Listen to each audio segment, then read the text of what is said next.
What's going on YouTube? Jamiethekid00 here, and I know it's been ages since I did a Yu-Gi-Oh! Theorio video, actually kind of talking about theory of Yu-Gi-Oh! Rather than just spamming you guys with deck lists. I'm sorry, I know it's been forever, but I've just been really tired now that uni is done, and I've just been way too lazy to actually do anything, and I was busy preparing for regionals, as you saw in my other video. But now I'm actually going to start doing other theory videos, and I figured, hey, I'm going to do a card review, because I haven't done card reviews in ages.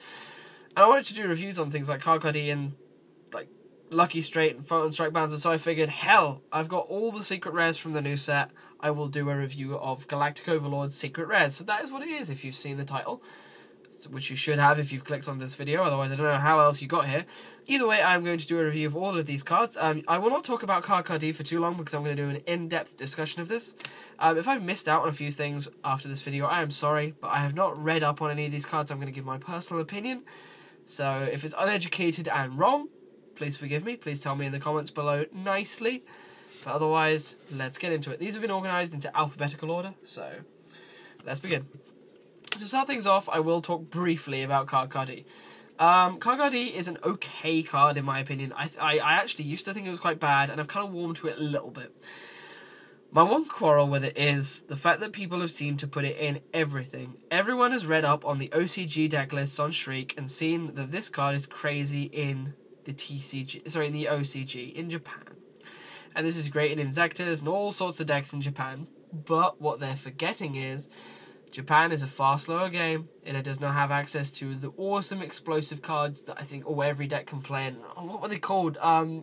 Tour Guide and all of that. Just pretty brilliant stuff. And they don't have access to all the cool stuff you can go into Rescue Rabbit and the Tour Guides to make that deck valid. So the problem I have is when people play these in things like Insectors and Rabbit, where Tour Guide is already doing a pretty good job of it anyway, it just clogs up the space that you need to spend on your normal summons anyway. And this is a card that is more suited to things like Empty Jar, Final Countdown, what's the other one? Chain Burn, and kind of what I personally call cheap tactics. I don't feel that this card has a place, or slow decks like the Machine and Gadget deck that I profiled. Slow decks like that really need more draw power. But I don't think this has a place in the current meta decks like Insectors. I've seen this in Wind-Ups, no. Rabbits, no. I don't like this. I mean, Insectors, but I feel there are better options for Insectors and it takes up too much room. So, you'll see me talk about this more later on. A card which I really like and a lot of people kind of don't seem to like is Hieratic Seal from the Ashes.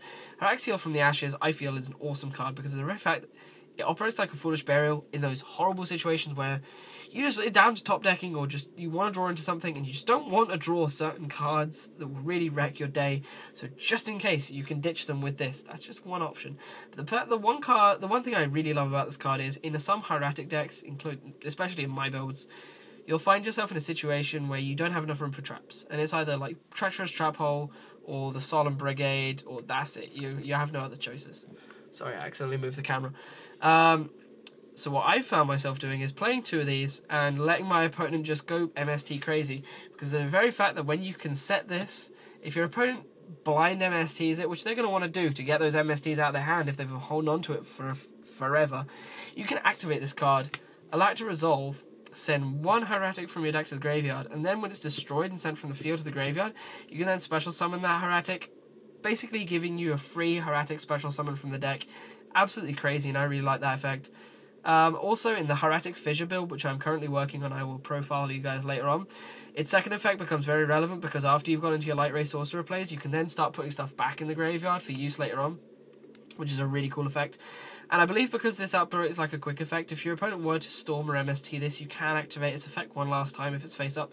Correct me on that, but I think you could do that, because it is a continuous card and it can activate whenever you want it to. Either way, I'm just going to keep this video quick, so I'm not going to talk about it too much. If you have any other uses that I don't cover, or any cool tricks that I don't cover on any of these cards, please tell me in the comment section below. Because I just want to hear you guys, your thoughts on these cards as well. Because I'm not the be-all and end-all of this. I'm sorry if I'm a bit quiet at some points. I'm really kind of tired. I haven't had much sleep since regionals. Next up on the chopping block is Hieratic Sun Dragon Overlord of Heliopolis, or Hieratic Dragon of Ennead in the Japanese, which was a better name, to be honest. Either way, he's a rank 8 Xyz, deathly to get out. But, however, if you play Heretics and you play that Dumb Seal, or if you play Blue Eyes White Dragon, which I don't have to hand just yet, this card becomes absolutely ridiculous. I have played a level 8 devoted build, and just a build that has the level 8 in the deck, just on the off chance you make it. And this card can help OTK possibilities a crazy amount, because the very fact that you can just go into this card as fast as possible, ditch 2 Heretics from your hand, get 2 6s from your deck, make a Tum, and then continue to go off, and you've destroyed 2 of your opponent's cards anyway. It's just an absolutely ridiculous card, in my opinion. I really love this card, and it's really valid in quite a few other decks. And it definitely will be in future. I've heard of people playing this in Dark Worlds, because of the very fact that you can make it off of 2 Graphas, and just bomb your opponent's field and attack for 3k, which can sometimes be game in certain situations. And I know that with Dark World, you can, the card advantage you garner, killing one of your opponent's cards is a massive, massive plus in certain situations after you've like DDV'd and crazy shit like that. And it's also a light for chaos if for some reason you're playing BLS in your Dark World deck. I don't know why you would, but yeah, that's Heliopolis. A card which I'm going to do an in-depth discussion on as well is number 11, Big Eye. I love this card. He is the brain control, snatch, steal, all that cool stuff that we have been wanting back for ages, except he comes with a big rank 7 cost. I forgot everything I was going to say about this card. Good times. Big Eye. Personally, I'm planning on I'm doing loads of Heretic deck profiles at the moment in my head and getting them put on my phone that you're currently watching from. This card is absolutely the shit in my deck that I'm building. The fact that you can go into this off of Esset and... Oh god, I'm tired, I'm forgetting all my names. Esset and Serpent Night Dragon, or Red Eyes Black Dragon. I haven't forgotten that name because of Red Eyes Darkness Metal. Or Sayaru, yeah, that random pink dragon that came out in the Turbo Pack that no one really wants to use because it's a bright pink dragon with stubby arms. Going into this is great because of the very fact that if you go up against an opponent who just plays really cool monsters or really big monsters, or the mirror match, the fact that you can steal your opponent's monsters is so powerful. Yes, this guy can't attack, but the kind of things you can steal, especially in the mirror match or in the Chaos Dragon matchup, stealing other 6s, making other Xyzes, it's just too good to be true. And I feel that when Gem Knights come out, the very fact that you can go into Citrine and Prismora, like it's going out of fashion, and make this out the ass, you can get around so many crazy things like Reaper, any blocker card, just anything you can't really get around. It's a sleeper card at the moment, a card that you should really sit on for a while, and it'll come into its own. It's good in Machiners, as you saw in my deck profile, and it's good in certain things like Agents. You can make this in Agents. It's a dark, so you can make your Chaos Engine more alive. And I'm definitely going to try and come up with a deck that can play these more frequently. So watch out for these cards, guys. If you get any, hold on to them. Continuing on with the 7 theme, I played... No, this isn't deck profile. I'm stuck on deck profiles. I don't play this because I don't have a level 7 deck yet. But this card, I feel, is absolutely amazing. Everyone's been decrying it, but it's the very fact that I'm reading it myself now. You can detach 1 Xyz material from this card and roll 2 dice. Pick the highest and multiply this card's attack by 700 times the result of your dice. That is a possible 4,200 attack monster off of your dice roll. Just 4,200. Let's do the math here. How many things can be over this? But it's the very fact that this card is a lot of banned cards in one. I'll give you a list of these things. It is... Well, this isn't banned, but it is a Judgment Dragon. Cool stuff. It is also a Monster Reborn, also from the hand. It is also a Graceful Charity. If you should get its effects off, all you have to do is roll a natural 7 between the 2 dice, not on 1 dice, between the 2 dice, and you can kick off either one of those effects I just riffed off. Those are a lovely bonus, but you're not going to do that very often, to be honest. The main thing I love about this card is in a 7 deck, unless you have absolutely awful luck, you're going to be sitting on a monster with at least like 3,400 attack. I couldn't do the math. Above 3,000 attack. If you roll a 4, that's what, 2,800 attack. It's bigger than like Strike Bouncer and everything else. So it's bigger than almost everything. And the 4 is, a 1 in 2, and it's like a 1 in 1.5 chance. I don't know the math. it's very likely you will roll a 4 or more on 2 dice, put it that way. So this card is really good. Again, another sleeper card, a card I really think you guys should get into. I'm going to build a deck devoted to this card in Big Eye in the near future, so watch out for that, because I feel that this is going to be a very potent sleeper card, and you should really pick this up. Now on to possibly the second most hyped card of the set. Yeah, you will want to see it. Photon Strike Bouncer. Dolker. That's all it is. It is just a really big Dolker that doesn't destroy things, it burns for 2k. I like this card, but at the same time I think it is very bad, because it has the same problem against things like Insectors in that, okay, they can negate one thing. Oh crap, they baited me into negating that, because now they've Call of the Hornet did a Dragonfly, and they're going off and blowing up my field. Well done, Strike Bouncer. Well done. So I like Strike Bouncer because in certain situations it will lock your opponent out of their play for the turn, burn them for 1,000. Nice little boost. The only issue is when your opponent has a way around it. It's vulnerable to all sorts of things. You will have it Darkhold, you'll run into deep prisons, you'll run into crazy stuff like that if you're not too careful. The one thing I do like is the fact that it has a 2700 body, so even when you lance it, it's going to be on 1900, so it's awesome. I'm definitely going to build a control deck with this. I'm going to build a rank 6 control deck, using all the hieratic, like the hieratic Infernity Barrier, which is really cool.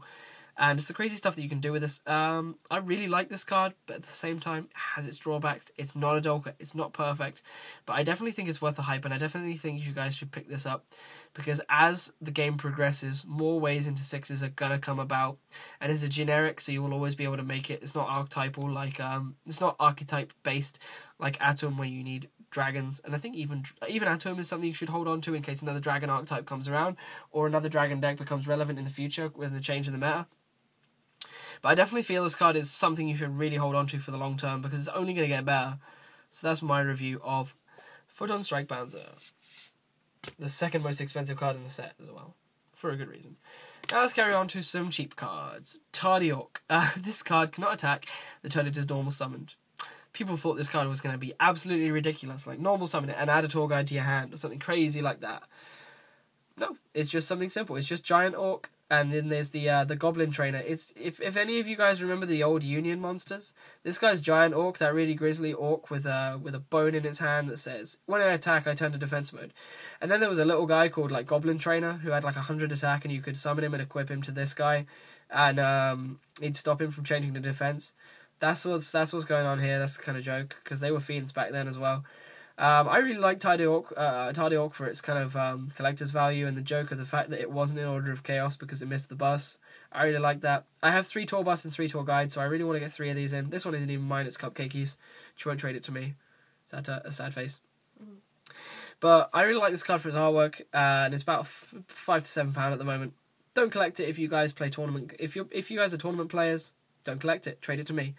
I value these around 7, so yeah, trade it to me. I don't have much to review it on. It's cool in Skill Drain, I guess, but there aren't really that many decks it's that valid in, and a lot of people just prefer Giant Orc, but I prefer Tardy Orc personally, and it's more expensive. That's one thing a lot of people have a problem with. But to be honest, there's nothing much to review about this, so we will move on to the last card to review, Trial and Tribulation. A really cool card. It features some hidden arsenal stuff. I believe this is an Evigishiki, and this is the Steel Swarm Hercules being revived as Evigishiki Tetroga, for you guys who like your laws. So I really like the artwork on this. It's a nice hidden arsenal thing, and hidden arsenal has a great storyline. You should definitely look it up if you haven't already. Let's get into talking about this card's effect. You can activate Trials and Tribulation only once per turn. We can only activate the one in the one turn.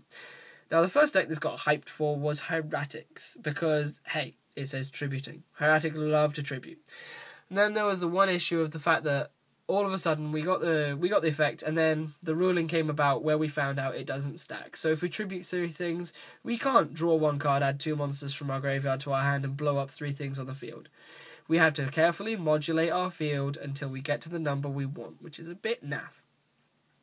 In what's it called? Frog Monarchs. This is really kind of cool because it lets you 1 for 1 off of it, and in the very least, in letting you draw 1 card. I'm not sure. Hang on. You may sorry, I was just working out if I could activate this in if I went into Light and Darkness Dragon, and I can. If I tribute 2 things off for Light and Darkness Dragon, I can add 2 monsters from my graveyard to my hand. And Light and Darkness Dragon won't negate this because if I activated it before I did the summon, its activation in the end phase will not be negated by Light and Darkness Dragon, which is kind of cool. I really like this card, but at the same time, I feel that it's not really warranted. It's just a nice bonus. Nice bonus cards really don't make it through to the final cut because, hey, they're inconsistent. So, rounding off this kind of quick review that I've done, which I'm sorry, it hasn't been that great. I'm actually falling asleep here, and I don't know why. I was really energetic when I started this video. But I feel that Trial and Tribulation is an okay card, but again, it will fall by the wayside because it's subpar, it's situational, so sorry Trials and Tribulations, you're not one of my top cards. But yeah, to round things off, Trial and Tribulation, okay. Tardy Orc, okay for collectors. Photon Strike Bouncer, absolutely love it, but it's a sleeper not a sleeper card at the moment, but it's only going to get better over time. Number 7, Lucky Straight, true sleeper card. You guys don't know how good this is going to be. It's generic, it will be good someday, if not today. And I'm out to prove this card is good. It will be in my Zeros to Heroes segment coming up tomorrow or today, depending on when I post this. Same goes for Big Eye. And when Gem Knights come around, this card is going to be the shit. Hieratic Sun Dragon Overlord of Heliopolis, generic, absolutely amazing. Can only get better over time.